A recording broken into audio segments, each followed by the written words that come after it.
Hey, before we get into this video, I want to do kind of like a warning, trigger warning. This video is in relation with mental illness and things of that nature. Talks of suicidal ideations will be brought up, suicidal attempts will be brought up, and things of that nature. So this is a trigger warning, okay? Viewer discretion is advised. I'm just letting you know right now. Okay, bye.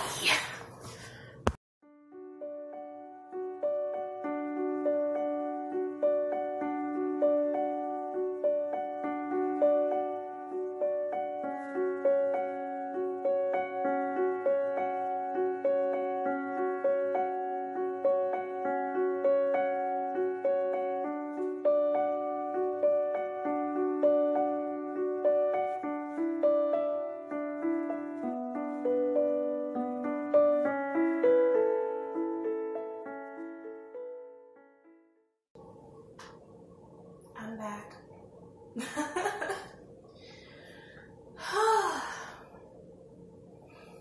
It's been a few months since you guys have seen my face. That's entirely my fault. Very inconsistent. That's my truth. I am trying to work on that. I really am. Even with my post on social media. If you aren't following me on social media, the links will be down below so you can follow me. Been working on the whole inconsistency thing, because the last video I uploaded was a few months ago, and that was my cancer revelation story. Yeah, today's video is gonna be like a very like serious topic, the reflection of outside my windows on my glasses, and that annoys me. I'm sorry, I have the mind of a squirrel sometimes. But yeah, today's video is something that has been in my heart to make a long time, because I just have the strong urge that like I need to say this. I need to say this as someone who is Christian, someone who is Christian and struggles with mental illness, and to show that Christians are just as imperfect as people who don't claim that religion or claim any religion at all. So from then, I was kind of getting like bounced back and forth from one psychiatrist to another one therapist to another, and then it was starting to become very discouraging, because it was like the thought that would come to my head is like, am I that messed up that it's like I can't get help from anybody? And at that point, I was still, I'm not attending a church. But at that time I was, and I had tried to seek some type of help. Like I would like go to a few people and talk about like how I'm feeling and everything, and like I would just kind of get this like the generic answer, just like, oh, like you need to pray about it. It's a spiritual thing. Like you gotta give it to God and this, that, and the other, and I have, and I did, and was it the amount of fast I've done, the amount of times I prayed, the devotionals I would do in my Bible app that were specifically for depression and anxiety, and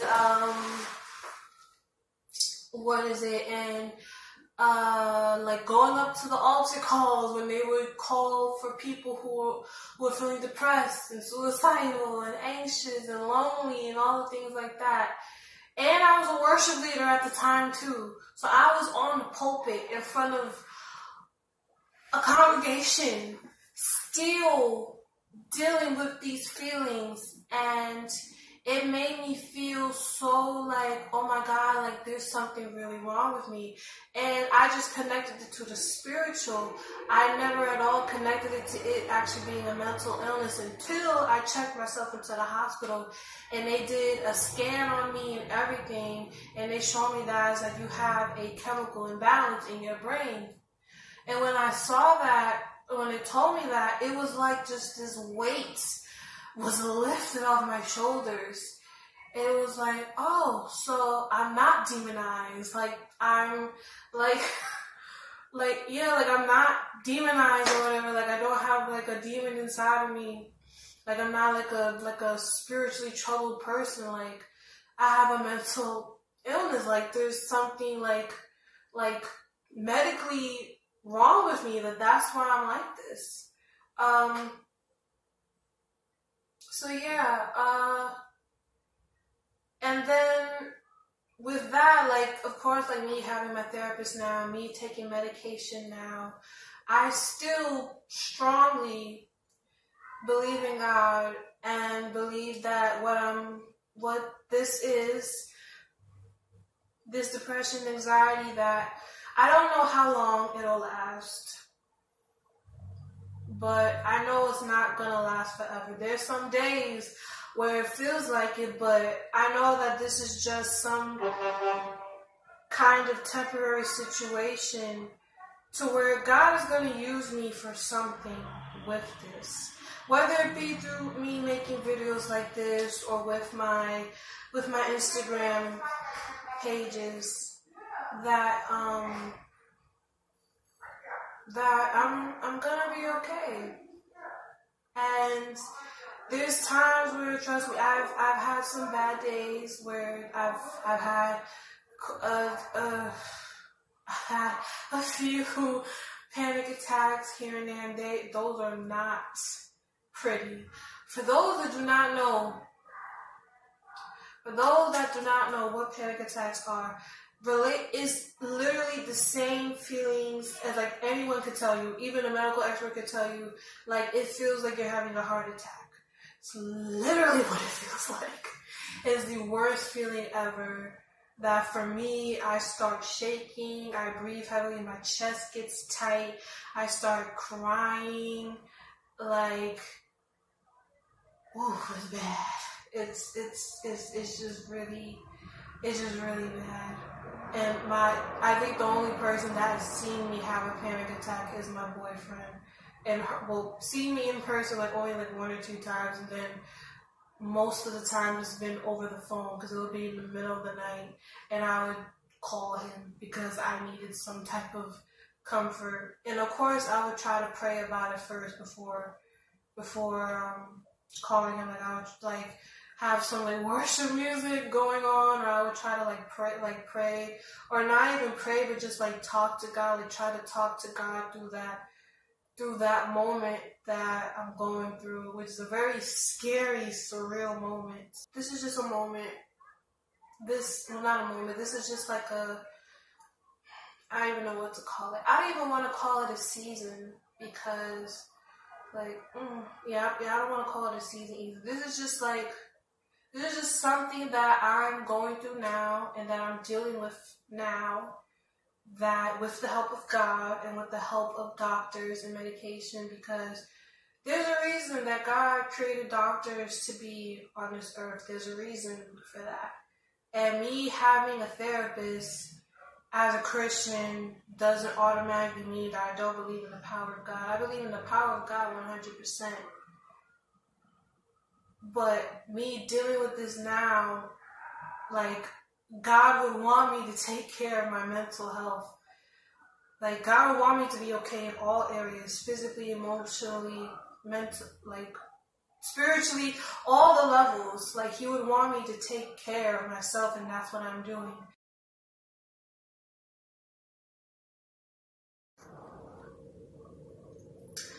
Another thing I wanted to talk about, which is what's going to make this video a more of a serious discussion,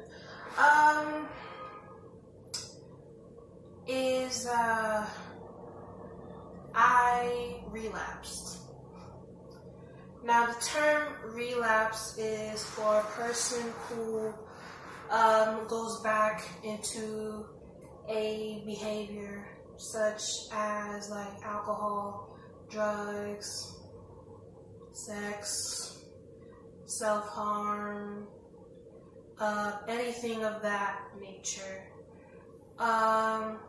For me, I self-harmed myself, mutilated myself.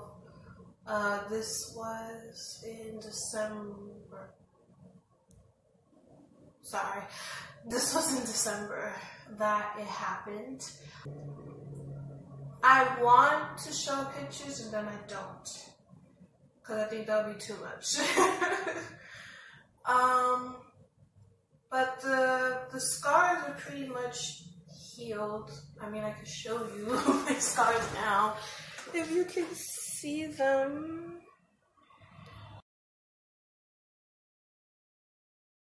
And I know a lot of people ask me, like, why? And I'm like, because I was just done.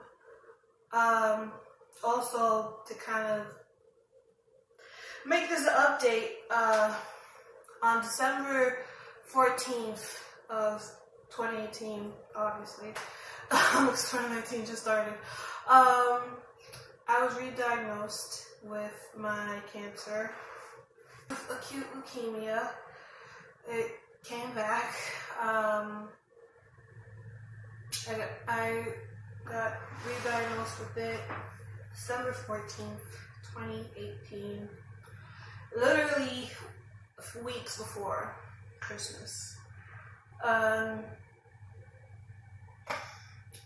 that just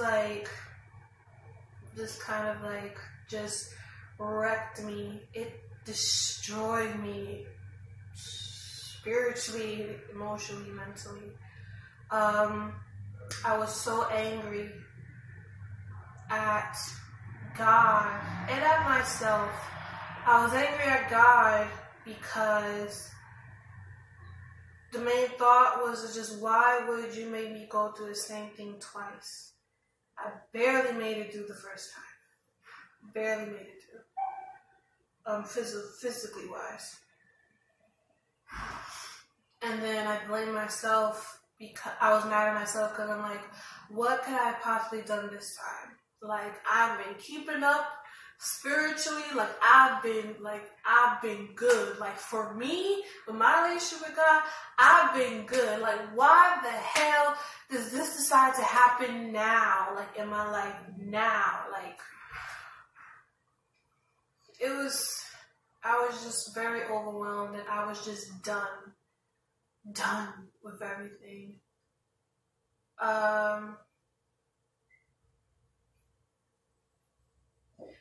I remember Christmas, I was with my boyfriend and his family, at his house. And, I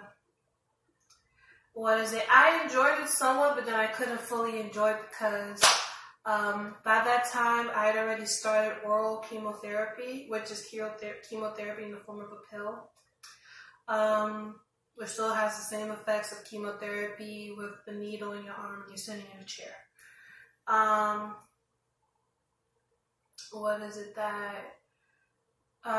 The pain was starting to kick in and I couldn't fully enjoy myself like I wanted to, and I was just extra tired. It wasn't me and my boyfriend. I think we were watching something on YouTube or something.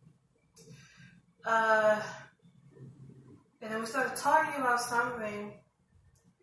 And then it just led up to me saying, I was like, what if I don't get better?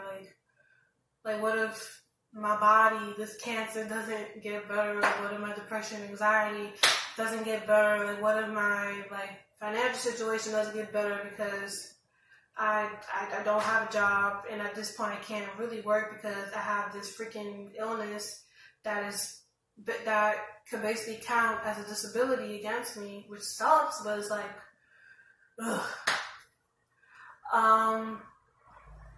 And then I just got overwhelmed and I just started crying. And then he was just there, he hugged me, And then I think he started crying too, which made me feel bad because I hate when I make other people cry.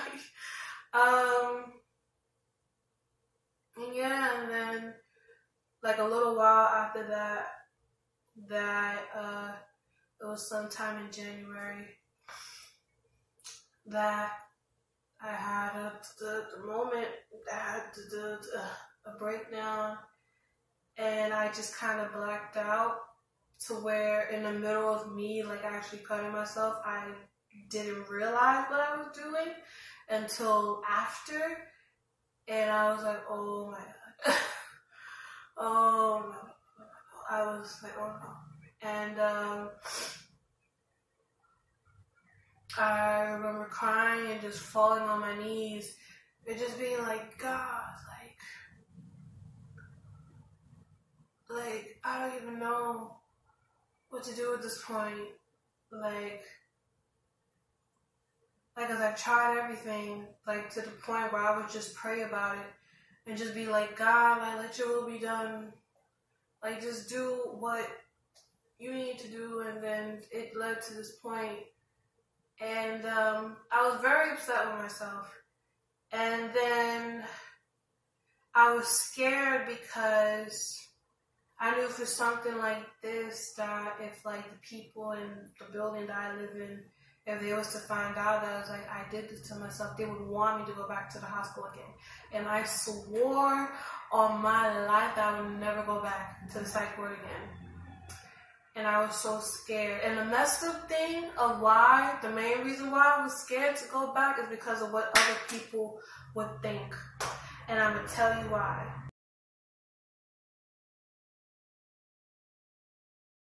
Because, what is it that, even though I don't go to the church that I used to go to currently, that I'm still in close contact with like very few people from the church. And obviously them being in my close circle, I would like be telling them that I was like, I'm in the hospital. And then what is it that people would ask them like, oh, how is sorority doing? They would tell them in the hospital and they'd be like, why? And they're like, oh, because she cut herself. And then they would know that it's like, I'm not okay and I'm in this predicament. And I've already been getting a whole bunch of comments. Not even comments, but just messages and like people trying to talk to me of like, because of the fact that I don't go to church and I left church, like they become worried about me. The thing that's messed up is that why is this coming from when I leave church? Like you should have that feeling of caring about me and knowing that I'm okay, even if I was still in church, but that's a whole nother thing. That is like, you would wait to see me post a video of me singing a song I used to sing when I was a worship leader, or when I would put up a vulnerable post, of me like just being in my true form and showing you what my depression looks like, and like that's when you want to show concern and that's when you want to say you miss me. That is so hypocritical in my opinion. That is like, you should be keeping that same energy when that person is even still in the church, because you never know what someone is going through. Like, even if a person like really said, even if a person says like, oh, like I'm fine, like you don't know what's behind that I'm fine, or that I'm okay, or them saying I'm just tired. You don't know. Like, it's let me not. I just went to a place I didn't want to go to. I'm gonna rewind us back. Okay.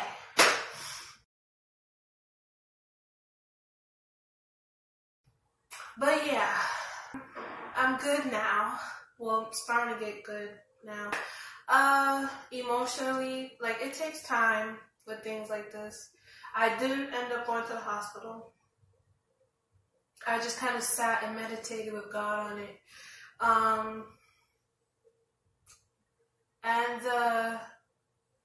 Like at this point, it's like, well, not even just at this point, it's just been like this for a while. Like ever since with the start of my mental health thing, that has like just been this like really just deep journey with me and God. That's like I'm reteaching myself a lot of things.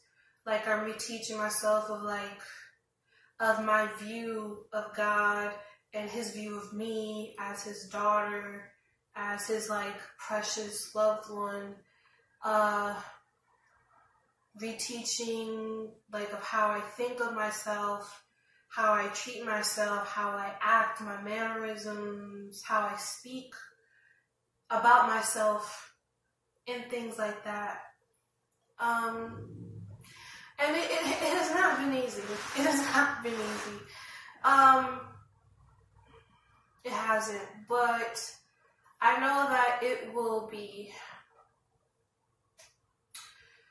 It will be worth it. It'll be worth it in the end. Yeah, I hope you guys enjoy this video. Excuse the little rant section that happened in the middle. That it wasn't planned. When I do these videos, they're not planned. I don't go by script unless I'm doing something that has to do with like a biblical teaching lesson or things like that. With stuff like that, I like study and have like an outline. But things like this, it is just here, bam, here. But yes, I hope you guys enjoyed this video. If you did, press the like button. And if you want to tell me what you think about it, if you have thoughts, or if you are going through a similar situation, you know someone that has been through a similar situation, comment down below. I would love to hear your story. Or you could DM me through my Instagrams, because I have two, or my Twitter. And also, if you would like to see more of these videos, which I promise I'll try to be more consistent, I promise, then press the subscribe button and press the bell icon next to it, so you'll get notifications that pop up in the little bar on your phone that says Sorority the Vessel uploaded a video. So yeah, I will see you guys next time. Bye.